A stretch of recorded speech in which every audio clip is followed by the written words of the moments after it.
Hello बच्चों, चलिए प्रश्न को समझते हैं। प्रश्न है, सात्र H2SO4 का द्रव्यमान प्रतिशत 98% है एवं 1.84 इसका घनत्व है। 0.5 मोलर H2SO4 का विलयन 5 लीटर विलयन बनाने के लिए सात्र अम्ल के कितने आयतन की आवश्यकता होगी। तो बच्चों, सबसे पहले हम प्रश्न की मुख्य अवधारणा समझते हैं कि प्रश्न की मुख्य अवधारणा क्या है। मुख्य अवधारणा।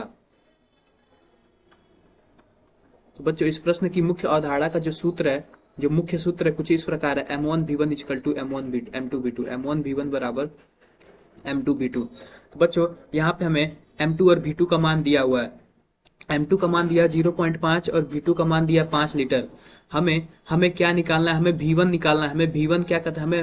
हमें V1 का मान निकालना है। और हमें M1 इस दिए गए आंकड़े के हिसाब से हम M1 का मान निकालेंगे।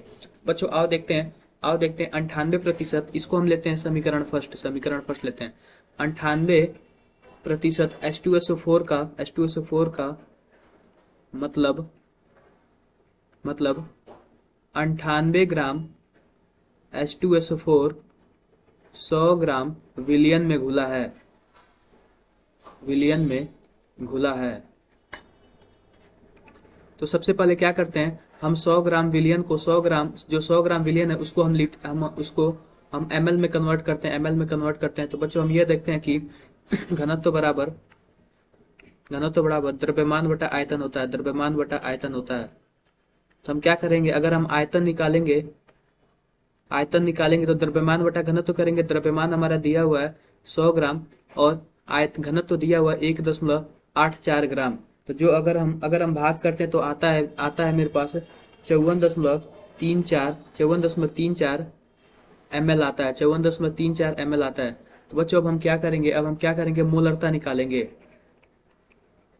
मोलरता बराबर क्या होता है? W by MV। तो क्या करते हैं, W का क्या मतलब है? हमारा 98 ग्राम है। H2SO4 का जो मोलर द्रव्यमान होता है वो भी 98 होता है। और जो V आयतन कितना है? 54.34। ऊपर हम 100 से 1000 से गुना कर देंगे ताकि ये लीटर में आ जाए। अगर हम इसको हल करते हैं तो जो हमारा उत्तर आता है वो 18.4 मोलर आता है। अब हम 18.4 मोलर को समीकरण 1 में रखते हैं तो कुछ इस प्रकार आता है। 18.4 इंटू V1 बराबर 0.5 इंटू 5। तो जो हमारा V1 का मान आता है कुछ इस प्रकार आता है कि 0.1358 ml आता है। अगर इसको हम 1.5 लीटर आता है, लीटर आता है। इसको हम सेंटीमीटर में चेंज करें तो कुछ इस प्रकार आता है। V1 बराबर 136 सेंटीमीटर क्यूब। यही हमारा V1 का मान है। मतलब कि 0.5 m H2SO4 विलियन के 5 लीटर विलियन बनाने के लिए जो सात्र अम्ल का जो मान होगा वो 136 सेंटीमीटर क्यूब होगा। तो बच्चों, अगर हम अपना विकल्प के हिसाब से देखें तो विकल्प पहला गलत है, विकल्प दूसरा हमारा सही है, विकल्प तीसरा गलत है, विकल्प चौथा गलत है। बच्चों, आशा करते हैं कि आपको मुख्य उदाहरण के आधार पर समझ आया होगा। धन्यवाद।